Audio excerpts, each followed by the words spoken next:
Hello, bonjour tout le monde et bienvenue dans The First Tree, un jeu d'exploration narratif développé par un seul créateur, David Whale, sorti en 2017. Alors c'est un indie game qui nous propose une expérience courte d'environ 1h30 à 2 heures, mais c'est une expérience très très marquante. Alors je ne sais pas de quoi parle l'histoire et nous allons très bien très bientôt le découvrir.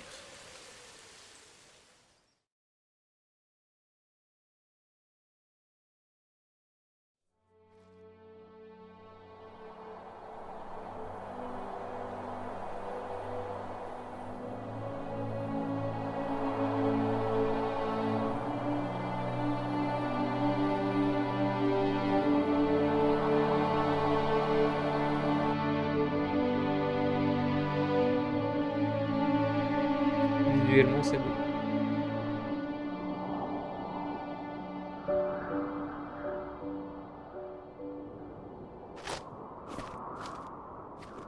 Are you awake?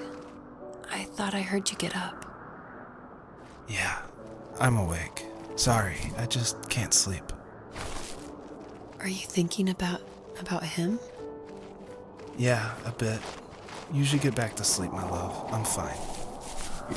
No, it's okay. What else is on your mind? I don't know, it seems weird, but I had one of the most vivid dreams of my life. I saw a fox on a snowy mountain, just looking confused and worried. Those eyes. I can't get those eyes out of my head. She was running in the windy snow, looking for something. Do you think it has to do with you and what's been going on? I don't know. It was just a dream, Rachel. They're not meant to make sense. A lot's happened the past couple days, that's all. Well, if you're not going to sleep anyway, you should tell me. I want to hear. All right.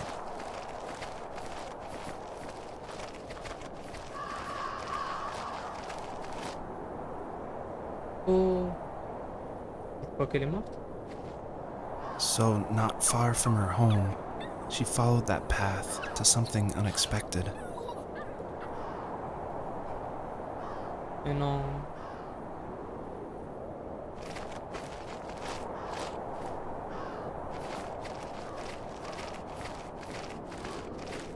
She couldn't stay, though.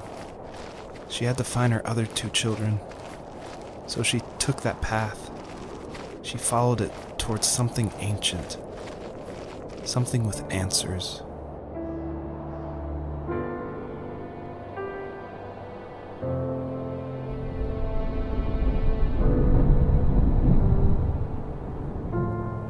Alors là, ça a l'air tellement beau. The fox looked high and low, searching for any sign of her cubs. Points of light showed the way to this ancient tree. It was as if each one had a story to tell, all their own. The land was trying to tell my story, too. I felt like I was right behind her the whole time.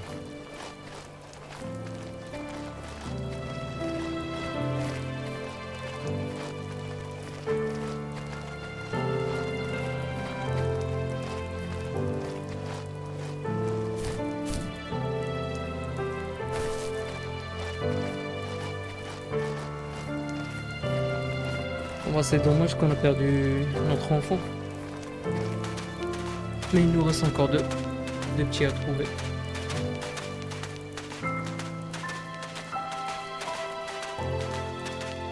J'imagine qu'on doit aller là où ça brille.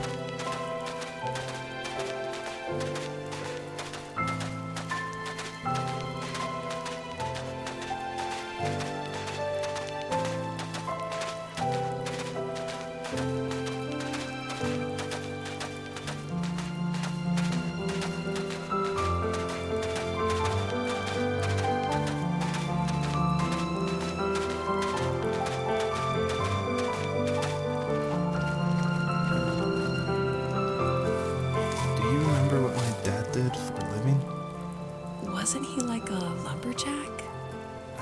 That's one way of putting it. If wood was a canvas, then a carving knife was his paintbrush. Even after working a 50-hour week, even after his hands were more splinters than skin, he would bring home the nicest piece of Alaskan weeping cedar and make me toys. That wooden train was the first toy I can remember, and I loved it. I just knew from a young age I was going to be a lumberjack, like my father.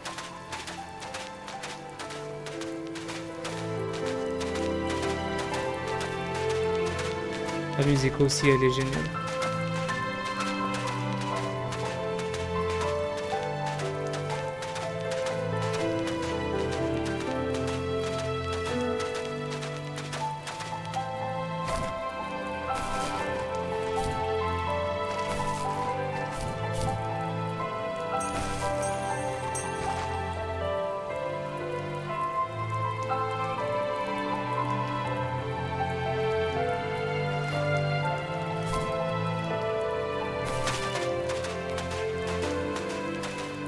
On va aller par là. On n'a pas d'indication où aller, mais je vois un truc lumineux là-bas.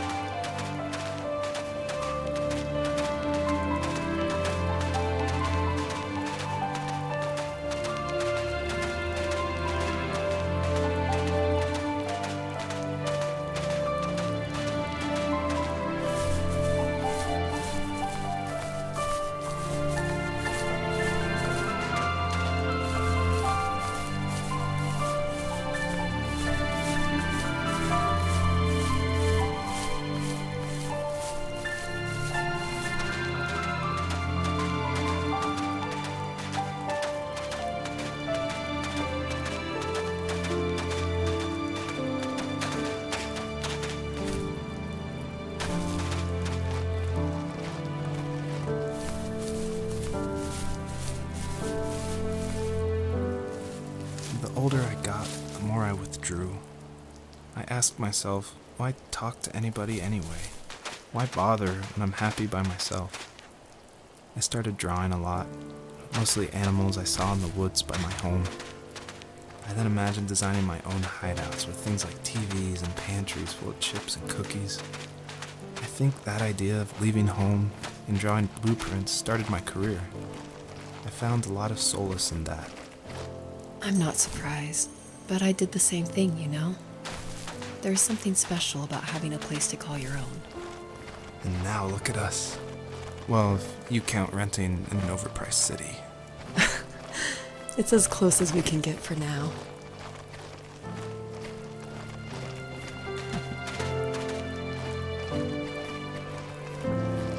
J'aime bien le game design. C'est très bien pensé.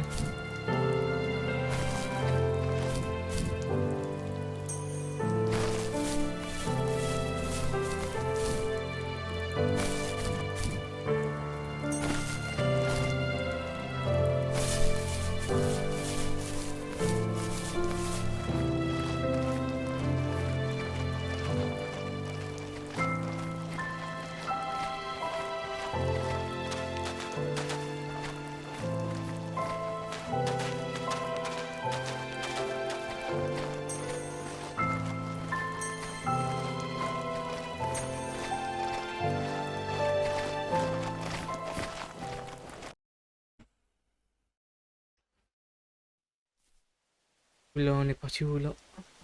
Ok, on a changé de biome.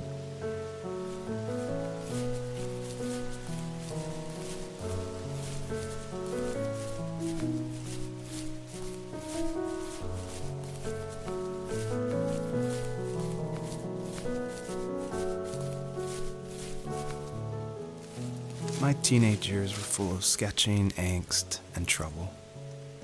I wasn't popular or unpopular. Maybe just forgettable.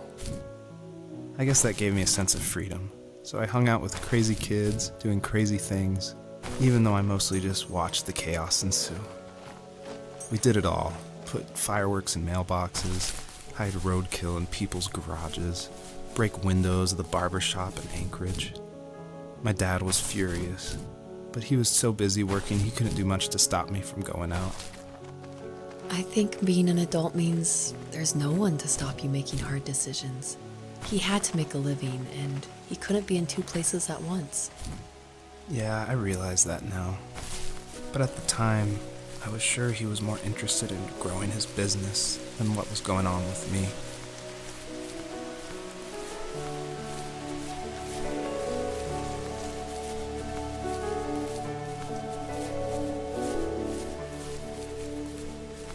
Dans une voiture de police là-bas. J'imagine qu'il était un adolescent turbulent. He was working another late night, and my friends were over, saying how bored they were and how they had come all the way out to my house for nothing. One of them mentioned how that old, ugly beyond belief truck was still in the garage, and how we should take it for a spin. I was only 15, so I kind of fought it for a while. The next thing I knew, we were careening around the mountain path, rocks spitting onto the sides of the cliff, while my dad's cringeworthy bluegrass blared out the speakers. I drove while my friends were in the back of that yellow and purple truck, throwing beer bottles and trash at anything remotely interesting. It felt like I was soaring in the air with borrowed wings. But all good things have endings. A cop outside of Eagle River pulled us over after he saw us send a bottle rocket into someone's yard. What followed was a long night of talking to disappointed adults and feeling smaller than ever. Il faut retourner, prendre le truc pour sauter plus loin.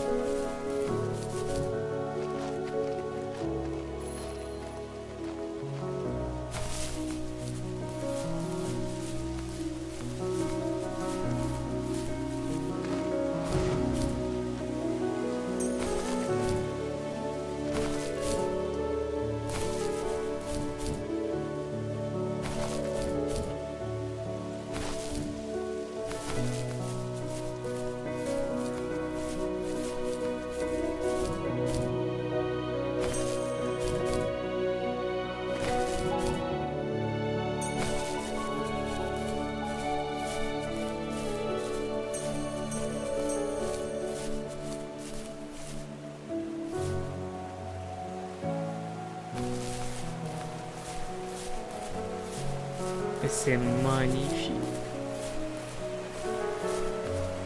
Je donnerais tellement cher pour venir vivre ici.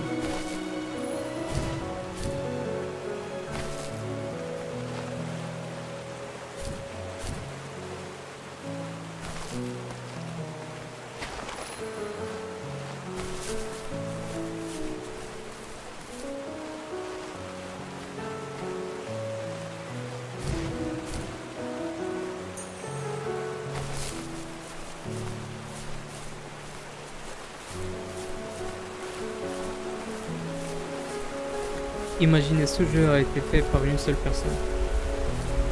Donc on a des studios qui font des jeux de merde en 2025. Non, c'est cool.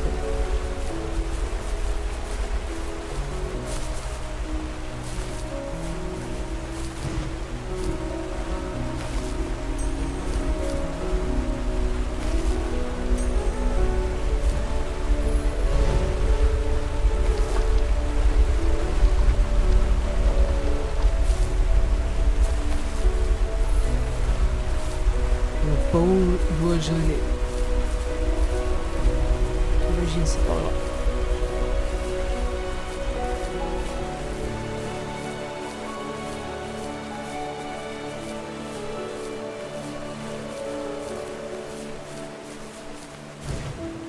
Merde, putain.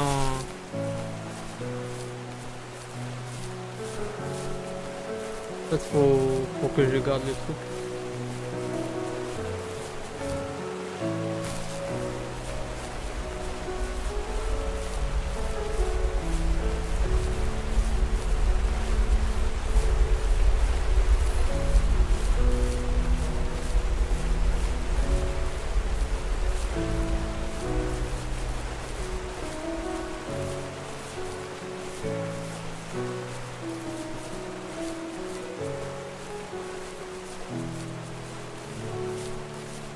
Ça me rappelle Violent Saga.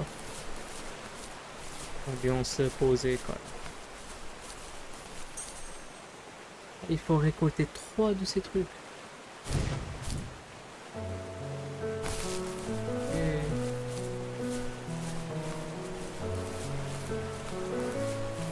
Putain, mais il fallait le dire dès le début.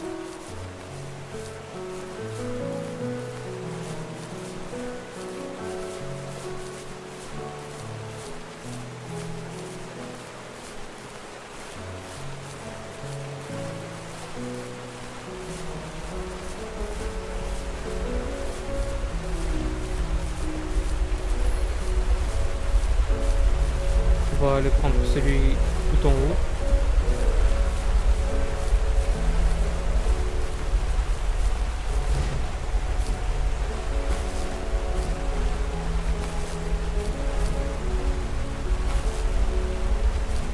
Prendre celui-là.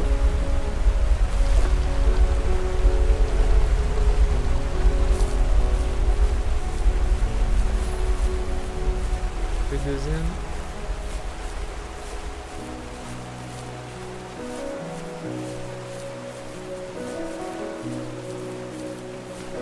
Il y a un autre truc là-bas, mais j'ai la peine d'y aller.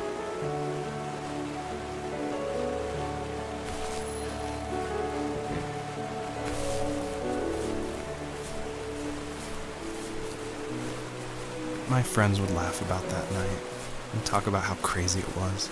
And I laughed along, pretending it didn't bother me. But it did.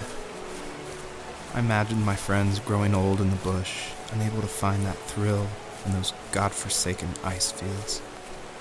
It's like those mountains were a literal wall, keeping me from leaving, where all I would have to look forward to are lumber yards and evening beers. I had to climb over. That was my only goal for a long time.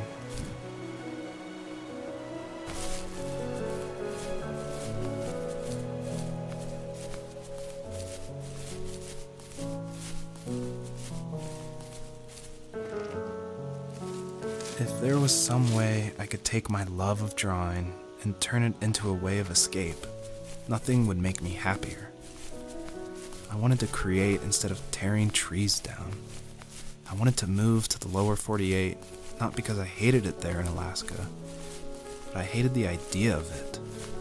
It's like all of that spite inside me had created this monster which followed me around my whole teenage years. I put so much energy into doing what others didn't expect of me. Why did I do that? There's one fact you're forgetting, though. If you didn't have that fire in you, we probably would have never met. You're absolutely right. Maybe the destination is all that matters in the end. But then why am I awake? Why am I seeing this fox go on her journey? And why can't I stop thinking about my dad?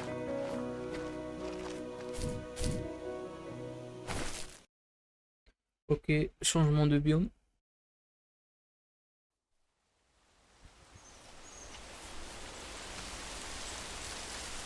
Oh, celle-là j'aime bien. On pas où on doit aller. Après.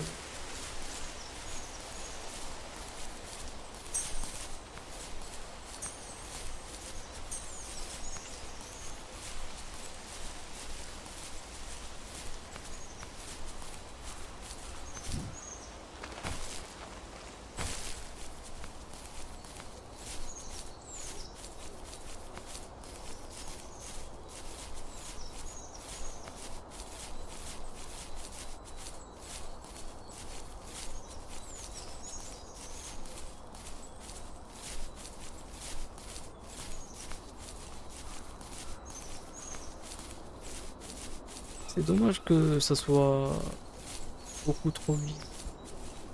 Après c'est pas le but d'avoir une map remplie de mobs. J'aurais aimé avoir genre une petite boussole ou un truc comme ça pour me repérer.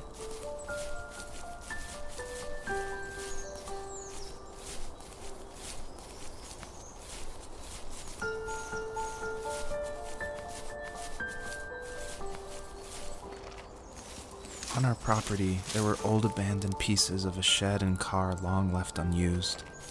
I used to ask him all the time who those people were that left all this junk, and I'm sure he got so tired of hearing it that he made up some elaborate stories how a brown bear ate them and haunted the woods afterwards. What's funny is I think it made those people seem more real. Growing up thinking they were still hanging out like they couldn't say goodbye. I used to tell my friends how I could swear I saw spirits move near the water, and that always freaked them out. I guess it didn't bother me, because the way I saw it, they were normal people with old cars and sheds, just trying to figure out how to survive and be happy in the middle of nowhere. It was a cool thought that they didn't want to leave, but I was a weird kid. Well, you had good company since those ghosts like living in a place where they were brutally devoured. On l'était tous. Moi aussi, quand j'étais gamin, je voyais des trucs que personne ne me croyait.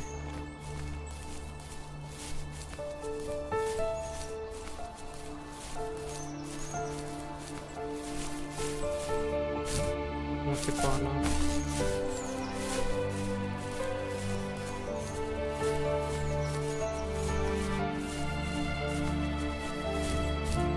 Bon, on en fait tout le tour, mais c'est pas grave. Non, mais putain.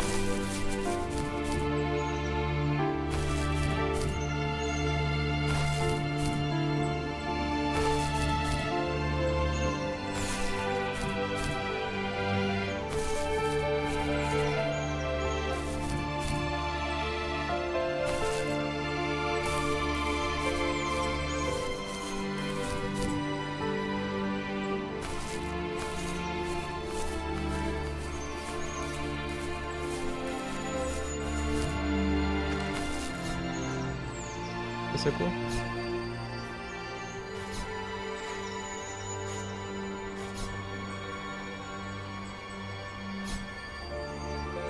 Qu'est-ce que je dois faire?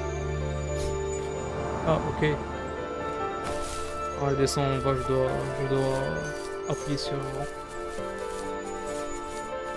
Ok, bah j'imagine qu'on doit récolter les trois.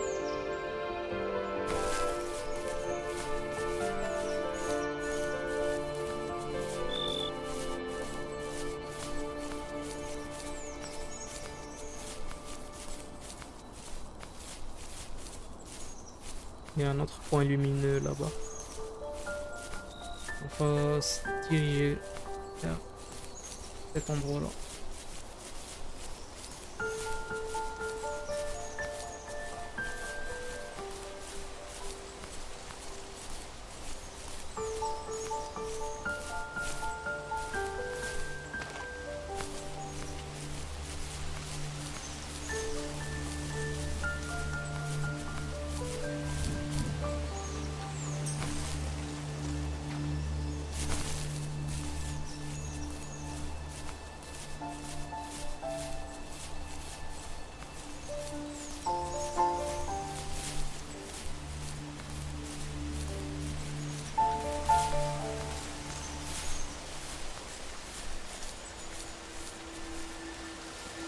Even at my most distant, at the times when I detested him the most, he kept reaching out. For a year straight, he asked me every week when we were going camping. I thought he was just dense. Eventually, to shut him up, I agreed. We carried out the worn lawn chairs from the garage and set up a cinder block campfire at the site we'd always used behind the house. We walked down the mountain path, talking in the warm sunshine we only got a couple months of the year.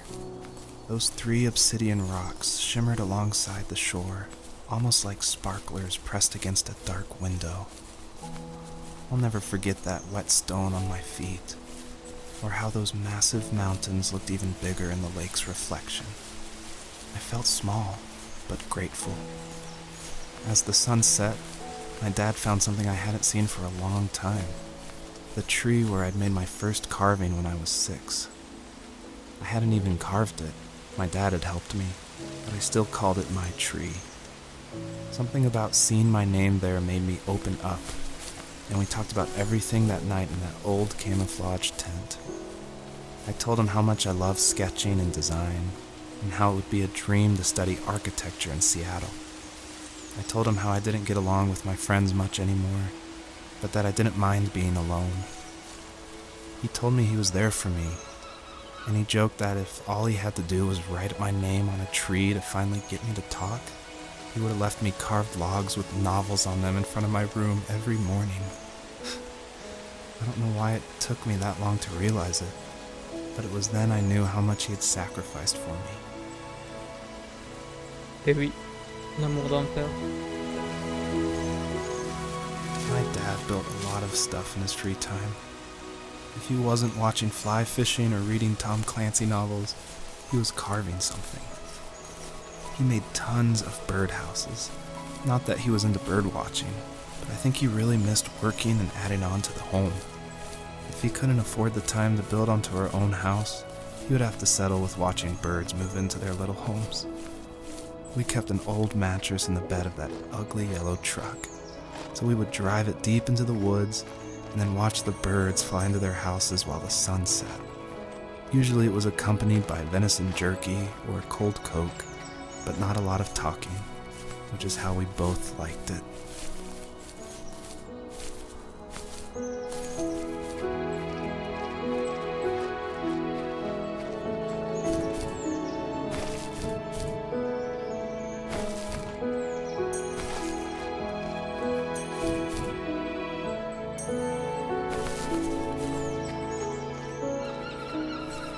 Par contre, je suis totalement perdu niveau map.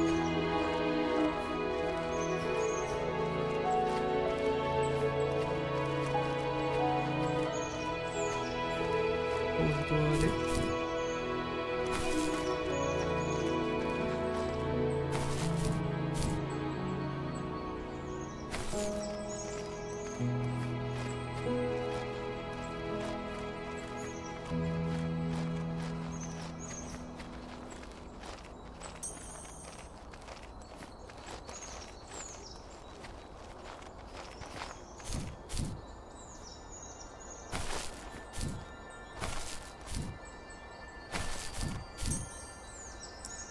J'entends un truc. Je pense qu'il est en bas. Yes.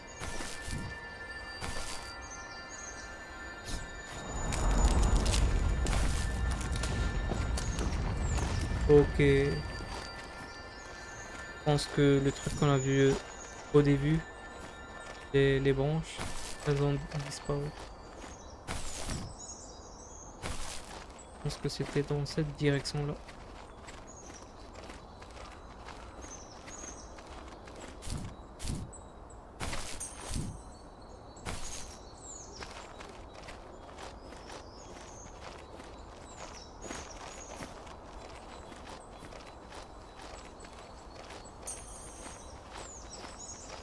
J'espère vraiment qu'on retourne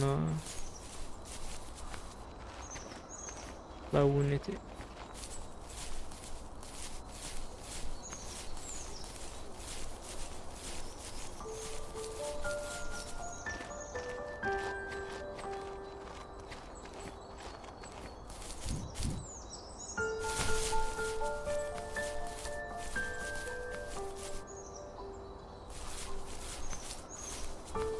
J'étais venu par là.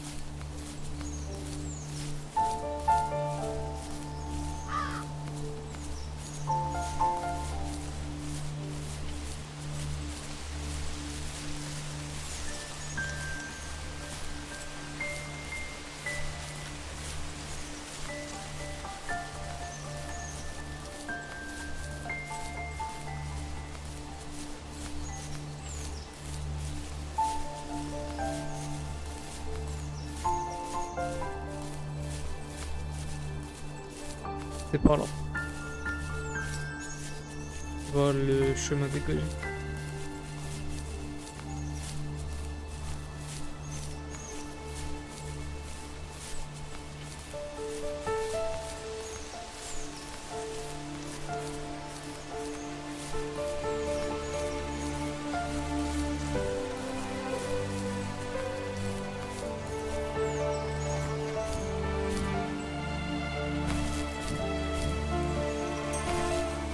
J'ai la flemme de prendre le truc.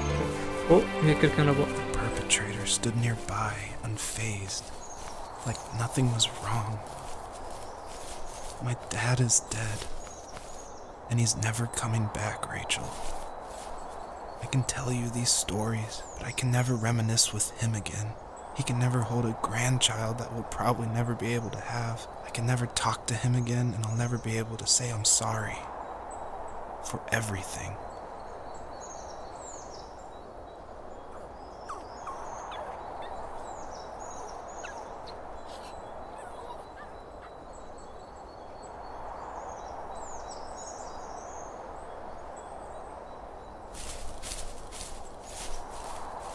On va l'affronter ou pas?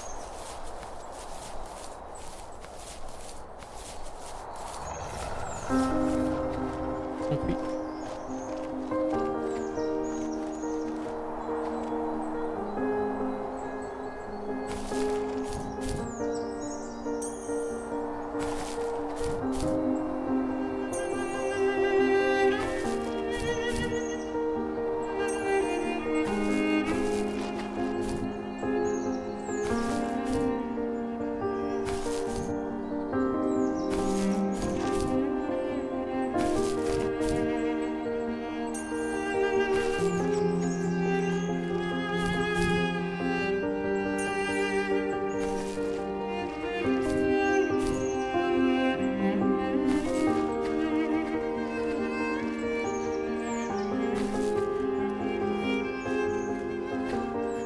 C'est tellement classe.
just can't talk about this anymore.